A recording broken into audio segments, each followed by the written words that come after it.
जंहिं माण्हूअ सां मुंहिंजी मोहबत हुई तेॾे अचण वञण मुंहिंजो थियो बंदि आहे।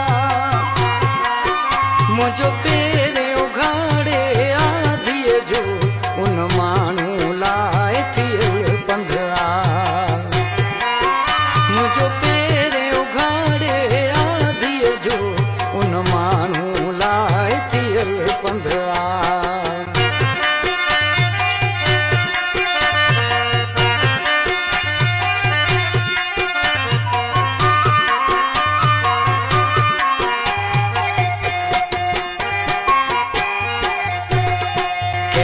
ख़बर तंहिंखे मोहबत जी जेको माण्हू माल धनार रहियो, तंहिंखे अकुल बि हूंदो आहे ढोर जियां कोन पंहिंजो निमाए ॾींदो कंद आहे। जंहिं माण्हूअ सां मुंहिंजी मोहबत हुई तेॾे अचण वञण मुंहिंजो थियो बंदि आहे। मुंहिंजो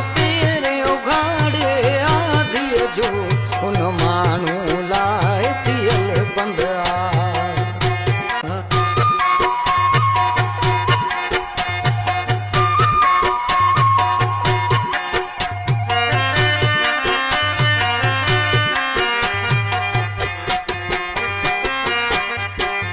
थींदा मोहबत जा के असूल आहिनि पर हू त सफ़ा अणजाण हुयो।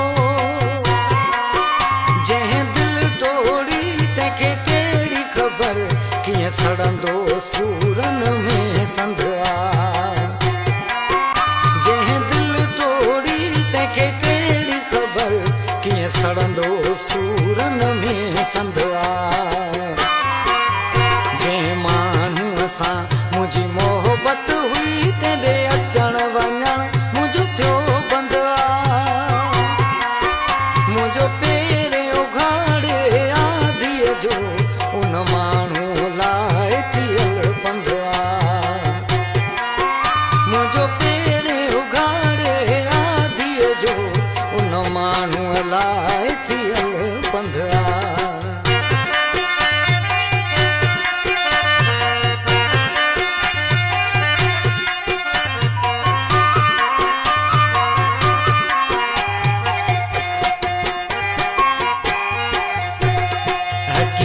शारी सूर सठम तॾहिं बि तंहिंखे उफ न चयमि।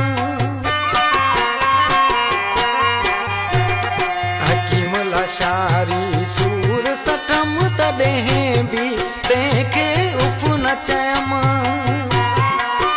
पंज माण्हू ॾिसी तिन जे मुंहं ते मूंसां यार ॻाल्हायो वॾो गंद आहे। पंज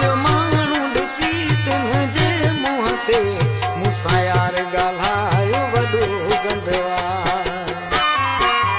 जंहिं माण्हूअ सां मुंहिंजी